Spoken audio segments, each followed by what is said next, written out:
జరిగిందంటారా, జరగలేదంటారా? మీ యొక్క వివరణ ఏంటో కొంచెం చెప్పండి. సుబ్బారావు గారు మంచి పాయింట్ రేజ్ చేశారండి.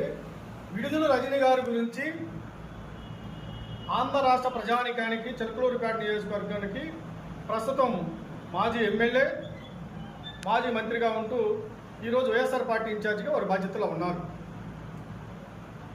సూటిగా ఒక్కటే మిమ్మల్ని మేము మీ ద్వారా ప్రజానికానికి తెలియజేస్తాము, ప్రజానికి కూడా ఆలోచించమని కోరుతా ఉన్నాం.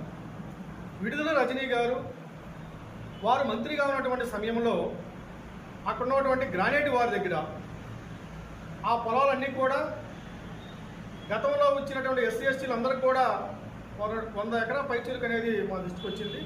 అక్కడ ఉన్నటువంటి బందరు అంతా కూడా ఆవిడ అధికారంతో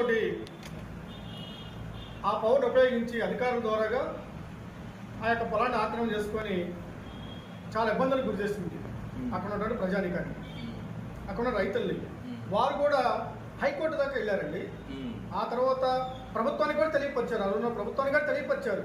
విడుదల రజనీ గారు మా గ్రామాలకు సంబంధించి ఇంత భూమిని ఆవిడ ఆక్యుపై చేసుకున్నారు, మా పైన కేసులు పెట్టించారని కొంతమంది రైతులు వారు కోర్టుకు వెళ్ళారండి. కోర్టులో నడుస్తా ఉంది. ఈ రోజు చెప్పిన కోట ప్రభుత్వం చెప్పడం కాదండి. ఇప్పుడు గత వైఎస్ఆర్ పార్టీ ఉన్నప్పుడే వారు వెళ్ళారు. అక్కడ కాదండి, లిక్కర్ స్కామ్ లో అవినీతి జరిగిందా, జరగలేదా? ఏమండి, లిక్కర్ స్కామ్ అవినీతి గురించి మనం చూస్తూ ఉన్నాం. ఢిల్లీలో చీపురు పార్టీ అని చెప్పేసి అన్నా హజారే అనేటువంటి ఆమ్ ఆద్మీ పార్టీ అధినేత చీపురు పట్టుకొని అరవింద్ కేజ్రీవాల్ గారు ఢిల్లీలో 2 సార్లు ముఖ్యమంత్రి కాగలిగారు. ప్రజలందరూ కూడా స్వచ్ఛందంగా వారి మాటని స్వీకరించి వారికి ప్రజల తరఫున పనిచేయమని వారికి ప్రధానమైనటువంటి ఢిల్లీలో వారికి బాధ్యత పడిస్తే వారు చేసింది ఏంటండి, మద్యం